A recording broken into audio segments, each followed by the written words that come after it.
ada yang mau mencuri tidak diizinkan oleh Allah. Kejadian tidak? Kan?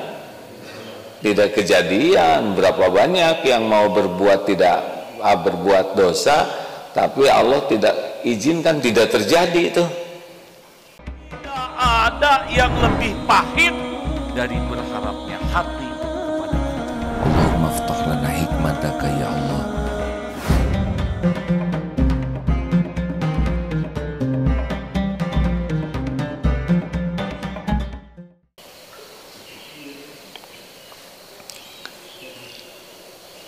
Tidak ada yang kebetulan, tidak ada yang sia-sia, termasuk menciptakan kita, menciptakan nyamuk, menciptakan virus, menciptakan DNA, RNA,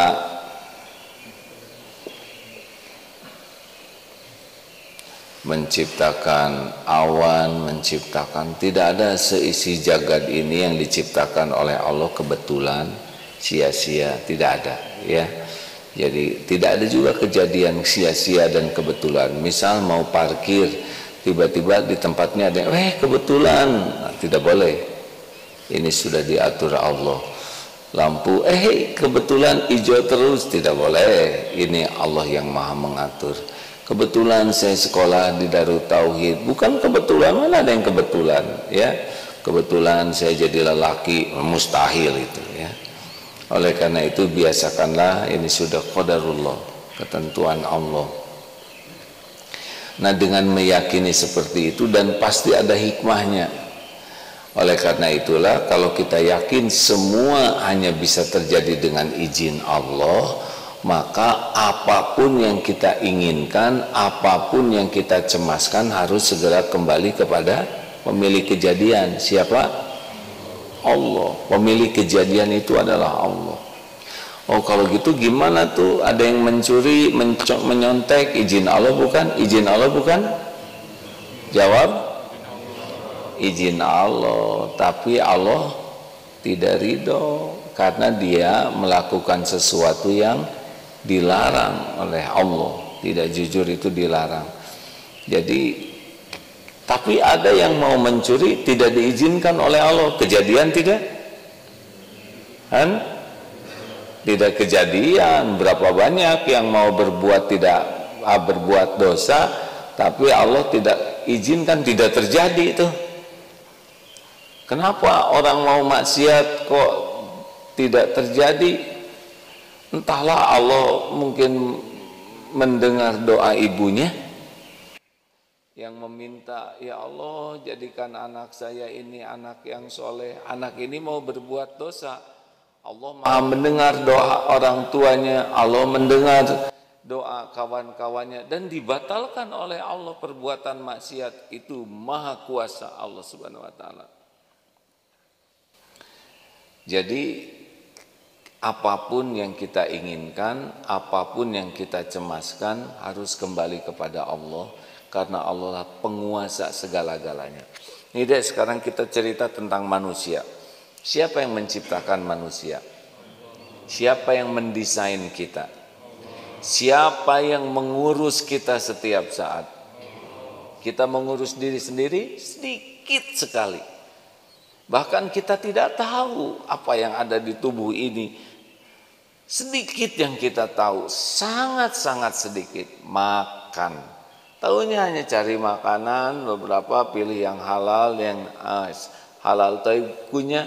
Dari sini saja sudah tidak tahu bagaimana proses mengunyah, bagaimana tercampurnya dengan air liur, komponen apa saja yang ada di air liur, bakteri dan apapun yang masuk lewat tangan ini, bagaimana terus diproses masuknya ke tenggorokan atau kerongkongan yang jalan makanan itu. Pokoknya salah satu di antara itulah, ya. Ada yang untuk mana ke paru-paru, tapi ada yang terus bergerak menuju lambung. Di kita tidak tahu kenapa tidak nyasar ke paru-paru makanannya. Ada katup, itu kita sudah di luar pengetahuan kita.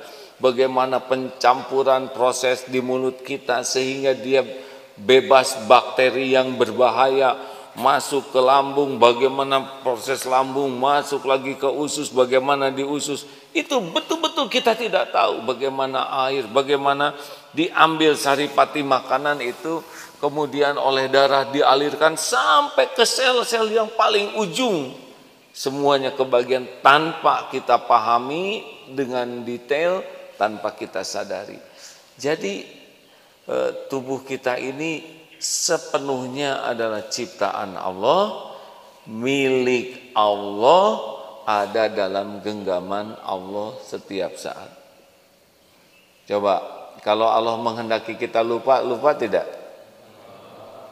Kalau Allah menghendaki ingat, ingat tidak? Kalau Allah mau membuat kita, oh iya, kepikiran tidak nih? Makanya kalau mau belajar, minta tolong ke Allah supaya kita bisa Rabbi zidni ilma warzuqni fahma. Kita minta diberikan ilmu dan diberikan kepahaman. Karena kita yakin otak ini kita tidak tahu apa-apa, tapi Allah lah yang menciptakan dan menggenggam otak kita. Maka kalau mau memecahkan masalah, ada masalah ya,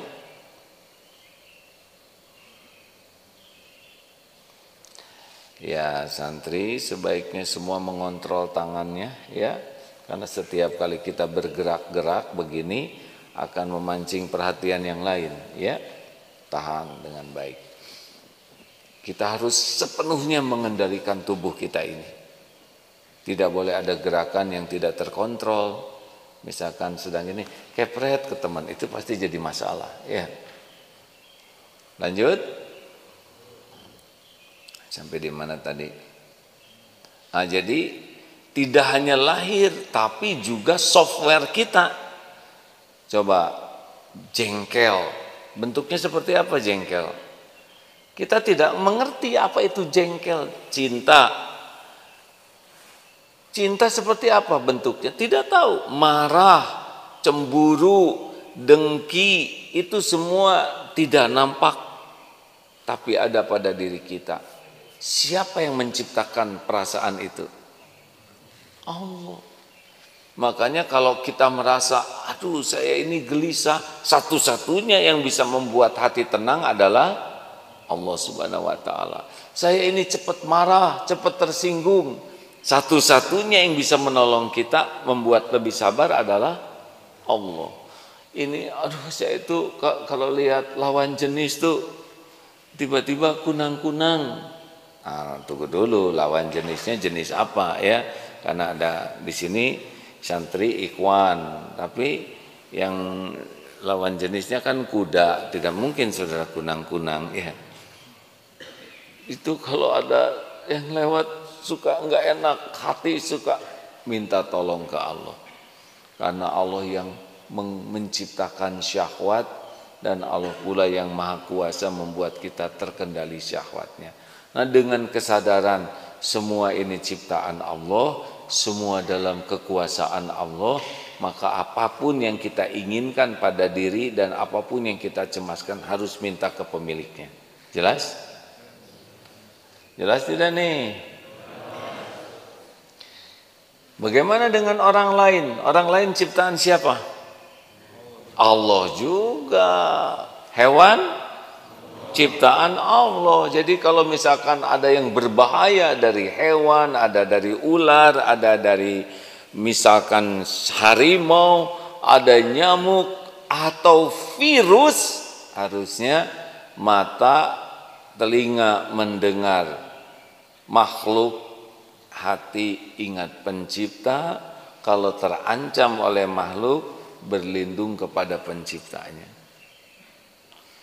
Belum punya kisah baru, cuma dulu pernah ada jalan dengan anak masih kecil di sebuah taman, tiba-tiba ada anjing besar dan di taman itu luas tapi bergerak. Waduh, segera cari batu, cari pemukul, tidak ada, anjing makin dekat. Nah, memang ceramah mah gampang tapi dalam praktek tidak segampang ceramah ya.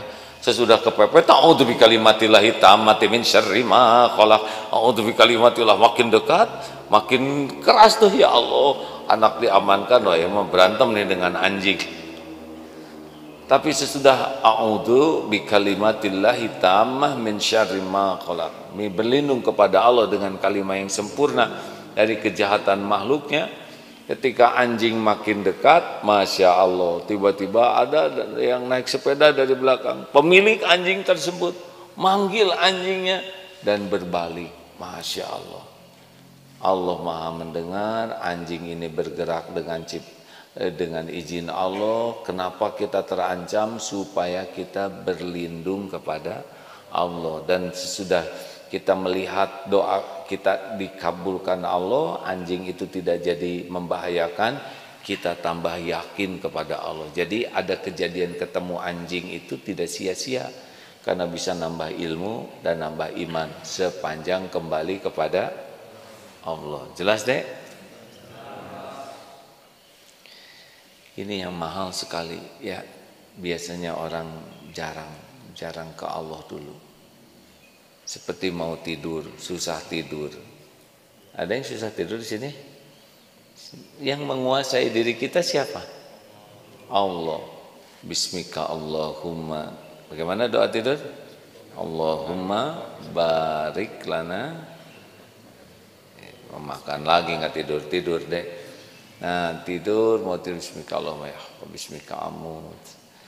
Sudah kita titipkan ke Allah, ya Allah, Engkau tahu saya agak susah tidur. Biasanya kalau orang mikir susah tidur, maka makin susah ya. Saya mohon kepadamu, pokoknya yang penting mas saya bisa zikir terus padamu. Allahumma inni ala zikrika wa syukrika wa husni ibadatik.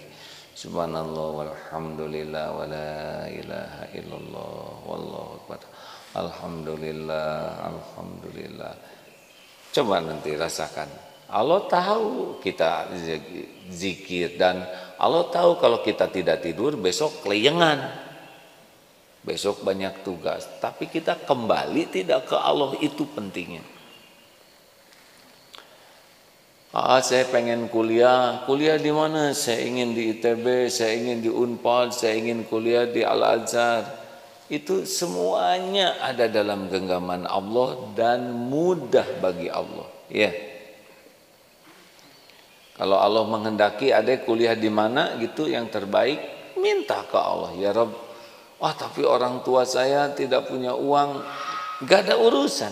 Kalau Allah menghendaki sesuatu akan ada jalannya. Tapi yakin tidak. Kalau kita bersandar kepada harta orang tua, bersandar kepada kemampuan orang tua, berarti sudah salah. Kita harus bersandar kepada pemilik segala takdir. Siapa? Allah. Jadi jangan memendekkan pertolongan Allah hanya karena kita merasa terbatas, karena Allah tuh maha kuasa mengatur segalanya. Jelas adik-adikku sekalian? Allah tahu cita-cita kita. Ini ada orang tua yang wah anaknya cita-citanya tuh asa gimana gitu ya, sesuatu yang tidak pas. Karena anaknya masih kecil ya wajar kalau cita-citanya belum tentu sesuai dengan harapan orang tua. Tapi orang tua jangan patah semangat, karena yang membulak-balik hati anak adalah Allah. Kita minta terus kepada Allah supaya Allah memberikan ide, pikiran, cita-cita terbaik. Nah gitulah adik-adik, enaknya kalau kita yakin ke Allah itu setiap saat. Dan Allah memperhatikan kita setiap saat. Allah menguasai segalanya setiap saat.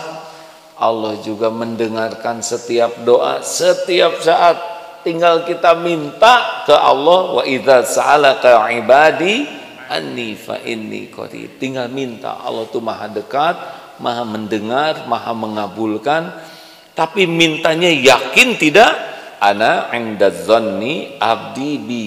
Aku sesuai dengan prasangka hambaku.